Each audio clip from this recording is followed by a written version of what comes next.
آیت 107، کل آمنو بہی او لا تؤمنو، آپ صلی اللہ علیہ وسلم کہہ دیجیے کہ تم اس پر ایمان لاؤ یا نہ لاؤ، یعنی پیچھے قرآن آیتوں میں قرآن کی بات ہو رہی تھی، تو تم اس قرآن کو مانتے ہو یا نہیں مانتے،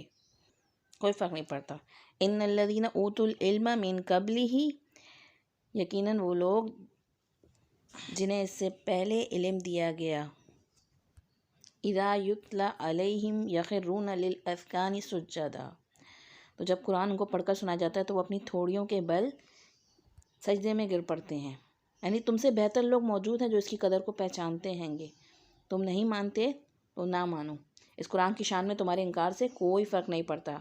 صاحب علم اس کتاب کی شان پہچانتے ہیں، اس کی قدر کرتے ہیں اور پھر اس کے سامنے جھک جاتے ہیں، جیسے یہاں پہ خاص طور پہ آیا تھوڑی کے بل اور آگے سجدہ کا دوبارہ آیا، یعنی سجدے سے پہلے انسان کیا ہوتا ہے، بعض اوقات بیٹھے بیٹھے سن رہا ہوتا ہے نا، بیٹھے بیٹھے ہی انسان کا چہرہ جھکنے لگتا ہے گا، اور یہ آتا ہے نجاشی کے بارے میں آتا ہے گا کہ ان کے دربار میں جب حضرت جعفر رضی اللہ تعالیٰ عنہ نے قرآن سنایا تو ان لوگوں کے چہرے جھکنے لگے اور ان کی آنکھوں سے آنسو بہنے لگے۔ اگلی آیت میں وَيَقُولُونَ سُبْحَانَ رَبِّنَا إِن كَانَ وَعْدُ رَبِّنَا لَمَفْعُولًا، اور وہ کہتے ہیں کہ پاک ہے ہمارا رب، یقیناً ہمارے رب کا وعدہ تو پورا ہونا ہی تھا، یعنی اللہ کیوں پاک کہہ رہے ہیں، اللہ اس عیب سے پاک ہے کہ وہ وعدہ خلافی کرے، کیونکہ ان کی کتابوں میں آخری نبی صلی اللہ علیہ وسلم کی نشانیاں موجود تھیں، وہ لوگ منتظر تھے، تو جیسے ہی کلام سنا تو فوراً جھک گئے، آنسو بہنے لگے کہ رب کا وعدہ کہ آخری رسول بھیجے گا اور یہ تو ہونا ہی تھا۔ اور بائبل میں آج بھی اس قسم کی آیتیں موجود ہیں، جیسے کہ استثناء کی چیپٹر 18 میں آتا ہے،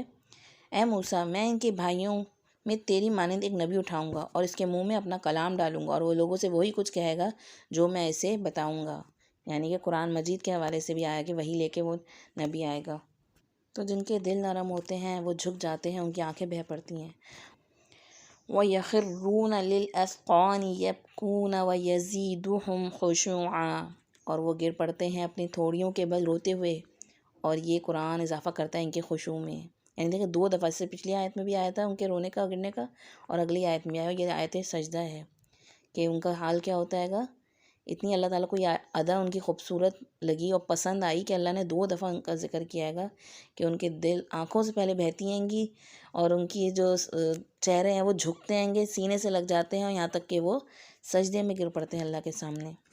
تو یاد رکھیں قرآن سن کر انسان میں جھکاؤ پیدا ہونا چاہیے، آنسو نکلنے چاہیے، عاجزی بڑھ جانی چاہیے۔ کچھ لوگوں میں قرآن پڑھنے سے کیا ہوتا ہے گا،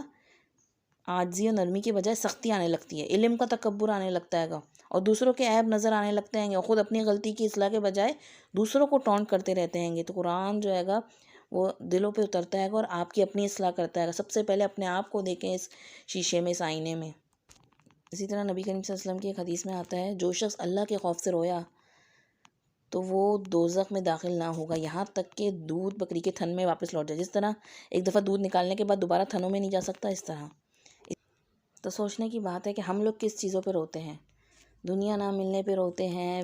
چھوٹی چھوٹی غموں پہ روتے ہیں گے، کیا واقعی میں قرآن سن کے ہم روتے ہیں، اللہ کے ڈر سے ہم روتے ہیں، جہنم کے خوف سے ہم روتے ہیں؟ ہوتا ہے نا، بہت سے لوگ گانے سن کے روتے ہیں، بہت سے لوگ ٹی وی سیریل کے ڈراموں کے سینز دیکھ کے رونے لگتے ہیں گے،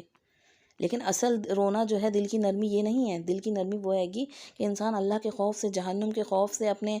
حساب کتاب سے، نامہ اعمال پیش ہونے سے، اس سے روئے، قرآن سن کے اس کے دل جو ہے گا وہ جھکنے لگے، اس کی آنکھیں بہنے لگے اور وہ اللہ کے احکامات کے سامنے جھک جائے۔ تو حقیقی علم جو ہوتا ہے انسان میں وہ تواضع لاتا ہے گا، جیسے پھلدار درخت ہوتا ہے نا وہ جھکا ہوا ہوتا ہے گا، ایسے ہی جس کے اندر علم دل کے اندر راسخ ہو جاتا ہے گا، وہ رب کو پہچاننے لگتا ہے، اس کا ڈر،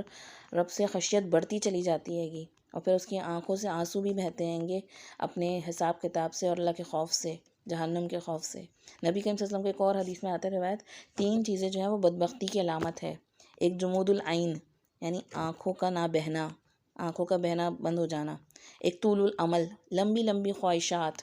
لمبی لمبی پلاننگ دنیا کی، دنیا میں بسنے کے اور یہاں کی خواہشات کی پانے کے سارے ارادے اور تھاٹس،